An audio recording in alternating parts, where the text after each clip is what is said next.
Вести на Канал 8. Добар ден. Делегација од општина Кучани, Советот на општината и од Сојузот на борците од Народно-ослободителната војна положија свежо цвеќе на спомениците во Кучани по повод 7 септември, празникот на градот, и 8 септември, денот на независноста на Република Македонија. По повод 7 септември, празникот на општина Кучани, и 8 септември, денот на независноста на Република Македонија, делегација од општина Кучани, Советот на општината и од Сојузот на борците од Народно-ослободителната војна положија свежо цвеќе на спомениците во Кучани. Најпрво цвеќе положија на споменикот на слободата, а по него и на спомен бистите на правоборците Љупча Сантов и Раде Кратовче во паркот на Револуцијата. Представниците од Сојузот на борците од Народно-ослободителната војна раскажуваат за нападот во Кучани, кога на 17 септември 1944 година е формирана 14-тата македонска младинска ударна бригада Димитар Влахов, која што веднаш по формирањето го напаѓа градот Кучани и успева да заземе неколку места. Во монополот биле заробени 35 италијанци и 20 полски војници, биле убиени 20 германци и неколку ранети. И бригадата добро напредувала, меѓутоа не можела да се супростави на германците, бидејќи били уловорени на касано. Инаку да зазимат, монополот го зазимат и железничка станица каде биле они стационирани, поради тоа што бригадата немала тешко оружје, илузорно било да се понатаму напредува и се издава наредба бригадата да се врати во Зрновци. И тоа се случува последен ден напаѓат, сабали у 5:30 сато и тука се развива многу жестока улична борба, се ослободува делови, особено центарот, и загинуваат наши 22 борци и 29 биле заробени. Денот на независноста во Македонија, 8 септември, е државен празник и ја означува сувереноста, независноста и самостојноста на Македонија и македонскиот народ. На 8 септември 1991 година, убедливо мнозинство, 95% од граѓаните што излегоа на референдумот, позитивно се изјаснија дека се за самостојна држава. Четврток, 8 септември, е неработен ден за сите граѓани на Република Македонија. По денот на независноста следува продолжен викенд за граѓаните од муслиманска вероисповед. На 12 септември, понеделник, тие ќе бидат ослободени од работните обврски, бидејќи ќе го прославуваат Курбан Бајрам. Ке се разбие двопартизмот во земјава и барањето на граѓаните за нов политички избор ке се реализира, рече на пресконференција председателот на Народно движење за Македонија Јанко Бачев, што се одржа во Општинскиот комитет на партијата во Кочани.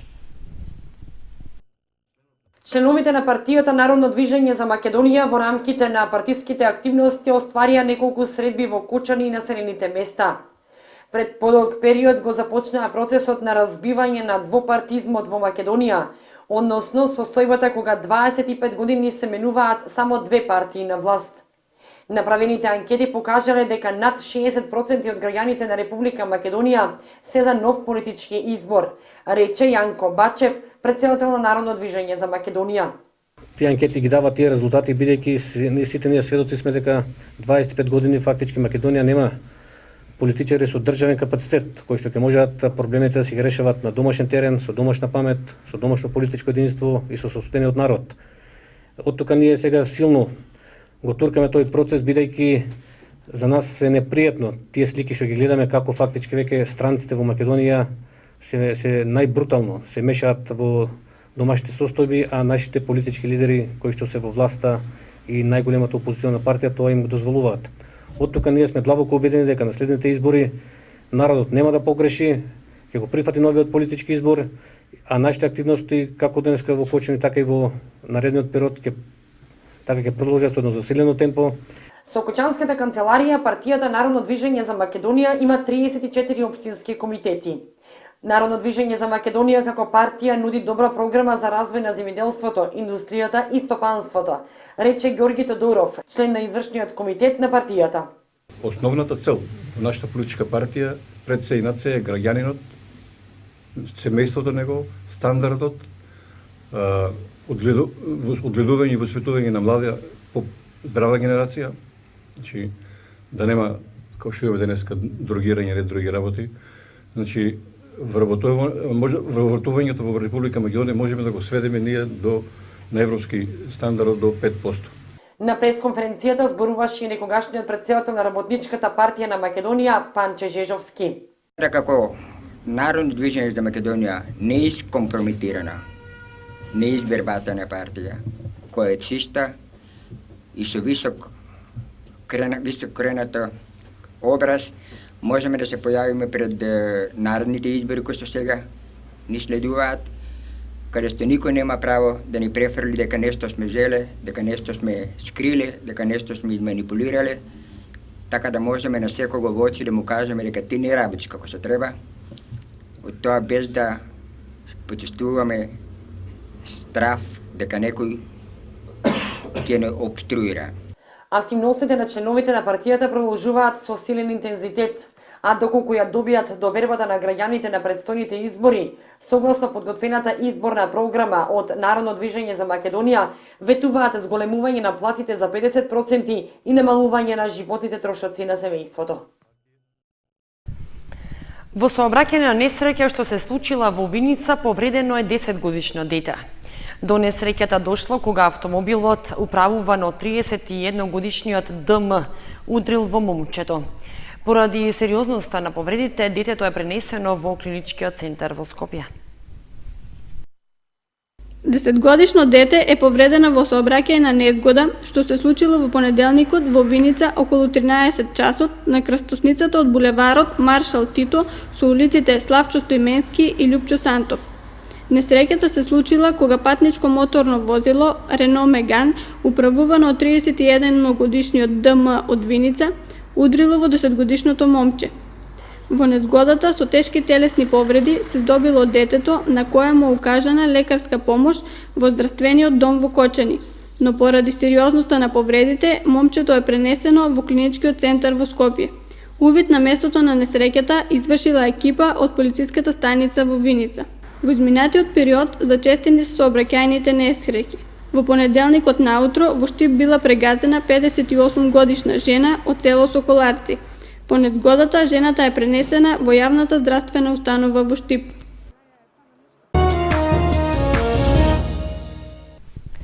Четири златни, еден сребрен медал и победнички пехар за најдобар стрелец освоија спортистите пензионери од Сдруженијето на пензионери од Кочани на републичките спортски надпревари што годинава се одржава во Радовиш. Во силна конкуренција на пензионери од повеќе спортски здруженија од републикава, кочанските пензионери постигнаа голем успех. Прием на спортистите и спортските екипи кои учествуваа на 21-ти републички спортски надпревари во Радовиш организираше Сдруженијето на пензионери од Кочани. Спортистите од овој спортски надпревар се вратија со 4 златни и 1 сребрен медал и со победнички пехар за најдобар стрелец. Ние се наметавме како спортско здружение кој што ги гае тие спортски игри. Ретко кој на друго место ние одржаваме масовни и општински спортски игри, вие го знаете. Така да за масовноста рачунаме да почињаме од општинските, квалитетот почнува да се издвојува на регионалните, а оно што одеме на републички до сега, ние сме самиот врв на републиката. Големиот успех се должи на навремените тренинзи под стручно раководство на професорот по физичко воспитување Благој Досев, како и на условите кои ги обезбедува Сдруженијето за успешни тренинзи. Може би времето беше кратко, 1 месец, но сепак со наше заедничко и максимално ангажирање начело со мене и спортистите пензионери, успеавме да стигнеме до овие високи резултати, да допринесеме за подобар рейтинг на Сдружение на пензионери на општина Кочани. Стрелачката машка екипа, екипата за теглење јаже-мажи, како и кошаркарската екипа се носители на златни медали од Радовиш. Се надправувам во скок во далечина. До сега имав освоено само 2 место. Ова година правев напори, имав многу тешки противници и на крајот победив, зема златна медаља. Драги Гацев во Радовиш беше прогласен за најуспешен стрелец и му припадна победничкиот пехар. Како и претходните 3 години, така и ова година се стекнавме со првото место, со значи трета година кога се учествуваме, моите учествување на Олимпијадите, 3 години сум првак на Македонија поединечно, така и 3 години сме првати екипно. Блага Михова пак 10 години се надпреварува на Републичката пензионерска ревија и освојува значајни резултати. Во Источна Македонија се први места ги имам земено, а на републичките имам прво место златна една, 2 сребрени и една бронзена медаља. На приемот што беше организиран за спортистите во просториите на Сдруженијето на пензионери Кочани, беше одадено признание и на останатите спортисти кои не освоија медали, но постигнаа забележителни резултати.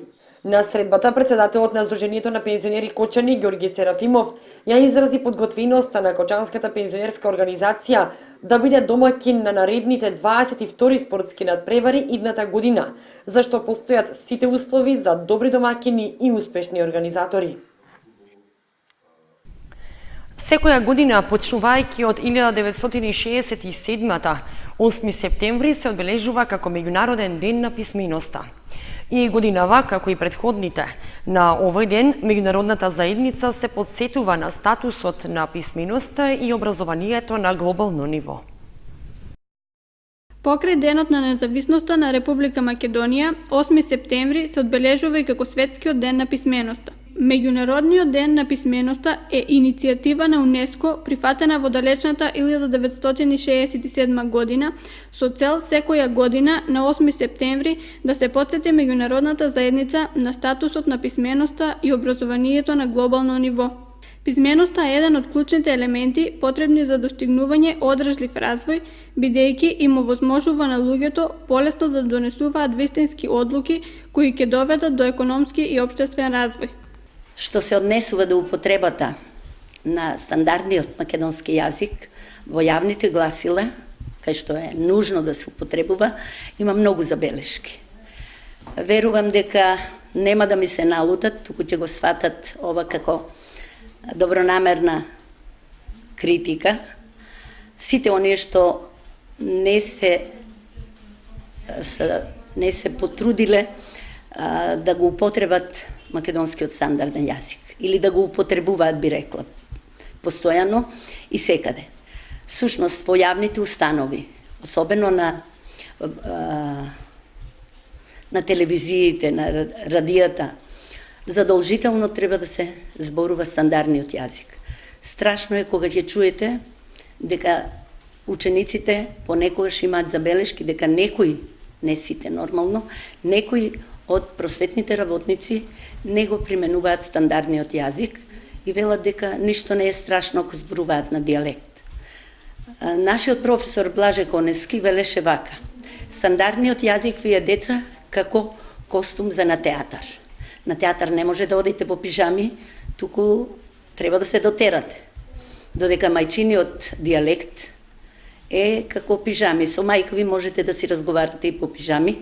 Исто е со работната облека, можете каде и да одите да зборувате како што мислите дека треба, меѓутоа стандардниот јазик бара и стандардно однесување и место каде што се применува. Затоа и се вика стандарден јазик. Порано стандардниот и литературниот беа исто, но литературниот веќе заживеа поинаку. Македонскиот јазик и писменост имаат долга историја, со богат фонд на зборови и е основа и одраз на нашата етничка и национална припадност.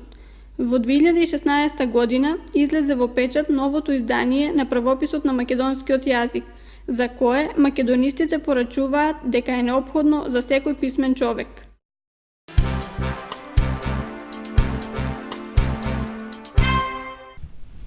Основното училиште Малина Попиванова со акција за собирање облека и обувки за социјално загрозените ученици од училиштето. Општина Кочани пак на сите училишта донираше пакети со училишен прибор и ранци за учениците од семејства со социјален ризик. Хуманитарна акција под наслов "Од дете за дете" организира основното училиште Малина Попиванова, преку која учениците донираат облека и обувки за нивните соученици кои се од семејства од социјален ризик. На почетокот на учебната година сите кочански училишта добија и донација од општината. Донацијата се состои од пакети со училишен прибор и ранци наменети за социјално загрозените ученици. Основното училиште Малина Попиванова традиционално со почеток на секоја нова учебна година почнува и со акцијата од хуманитарен карактер од дете за дете, која се однесува за собирање на облеке која не ни е потребна, а некому е во пресрет на зимата многу потребна. Покрај оваа акција добивме и донација од општина Кочани во училишен прибор, тетратки, ранци кои ќе бидат поделени на учениците. Сакам да истакнам дека оваа хуманитарна акција и донацијата од општина Кочани е наменена за редовни ученици кои се социјално загрозени. Во акцијата за собирање облека и обувки, освен учениците, може да се вклучат и сите граѓани на општина Кочани. Од училиштето со апел до сите граѓани кои имаат облека која што не им е потребна, да донираат за учениците од семејства со социјален ризик, за да може да им се помогне топло да ја дочекаат зимата. Градоначалникот на општина Чешиново Облешево Костадин Личков по повод Денот на независноста 8 септември упати честитка до граѓаните. Почитувани сограѓани, сакам да ви го честитам 8 септември, Ден на независноста на Република Македонија. Голем ден за Македонија и македонскиот народ, кои сите сплотени во 1991 година, одлучивме да живееме ние и нашите поколенија во самостојна, суверена и независна Македонија. Поминаа 25 години од тој светол ден, кога го остваривме својот вековен идеал – слободна Македонија. Тој вековен идеал беше мисла и водич низ историјата на нашите предци низ бројни востанија и ослободителни војни, со бројни жртви, дадени за овој народ и ова мало парче земја, распарчувано со векови. Без оглед на предизвиците кои доаѓаат на нас, денешните генерации, чувањето на независноста е наша обврска, која им ја должиме на нашите предци, на нас самите и на нашите поколенија. На нас останува обврската да ја направиме Македонија политички и економски силна, развиена и стабилна држава, а нашата општина пријатно место за живење за секој граѓанин. Уште еднаш нека ни е честит 8 септември, да ни биде вечна и вековита Македонија. Се вели во честитката за граѓаните по повод 8 септември од градоначалникот на општина Чешиново Облешево Костадин Личков.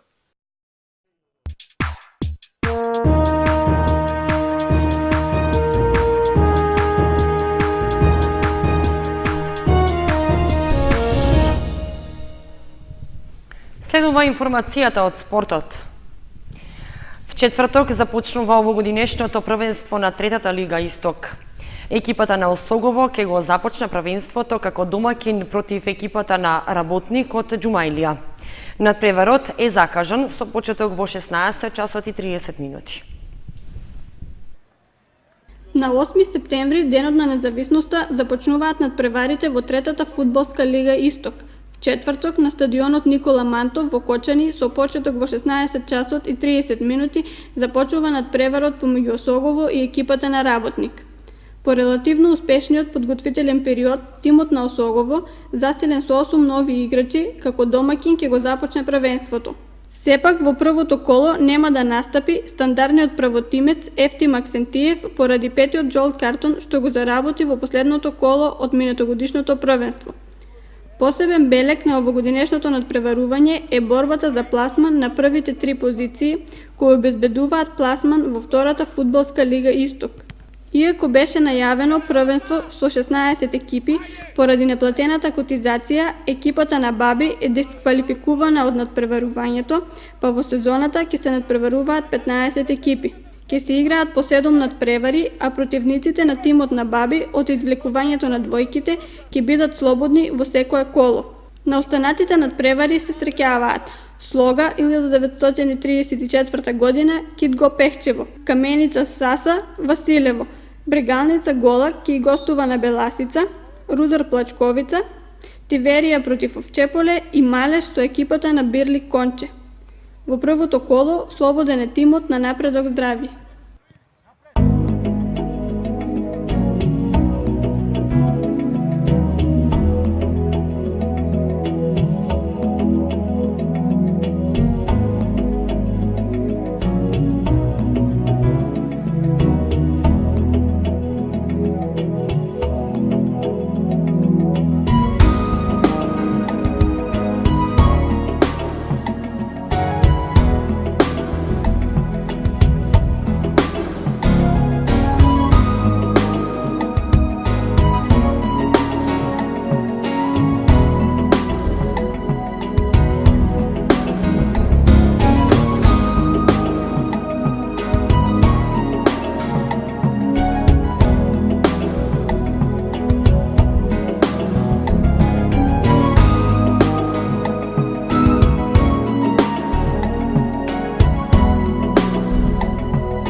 Толку во овие вести ви благодариме што бевте со нас. Останете и понатаму со нашата програма. Довидување.